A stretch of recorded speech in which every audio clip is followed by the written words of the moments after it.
Oustaz maa ngi seet moom ñoxtaan live bi wala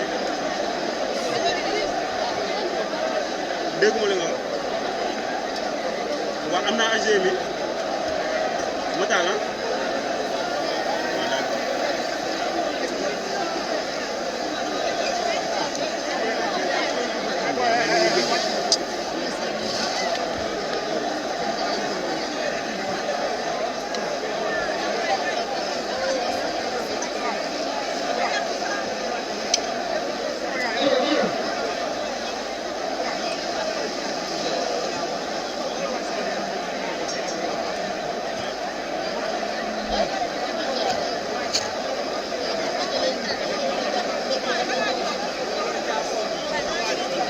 waaw mbokk jullit yi ak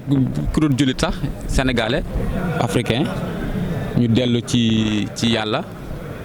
dellu ci njàngaleem mag ñu baax ñi mag yi diine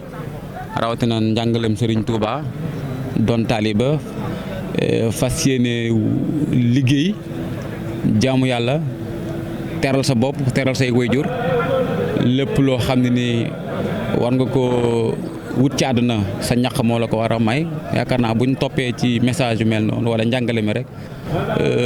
dinañu éviter dinañ moytu bépp ñaawteef ak nu mënti demee moo xam agression la moo xam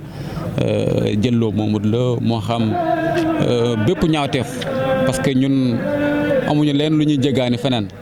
lépp sëriñ bi liggéeyal nañu ko fi bàyyi ko fi bind na bàyyi fi wax na également bàyyi fi ba ñim fi bàyyi également du ñu jugti di ñu rëddal yoon wu jub donc bu ñu toppee yoon woowu rek yaakaar naa ne duñu am lépp benn njàqare donc kër yi àddina yëpp moytu la rek moytu wala bañ a jëfee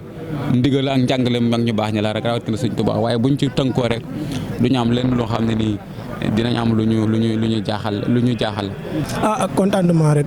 depuis ba ma waajee Colobane moom contentement rek même su ma duggul woon si biir jumaa yi moom lu may yëg moom man rek maa xam moom franchement. fan nga bàyyeekoo. maa ngi bàyyeekoo ba Zac Mbao. Zac Mbao laa bàyyeekoo. tey ñu gis ne Sénégal fi mu toll nii dëkk bi doy na waat jaxasoo na ray yi bëri na agression yi bëri na tey boo amoon ay message yoo xam ne da nga koy lancer mbokku jullit loo leen di wax. xanaa si wàllum éducation bi la rek xam naa ne moom képp koo xamante ne si moom yar nga sa doom si éducation yu normal moom fu mu jaar dina tegu si yoon moom waaw.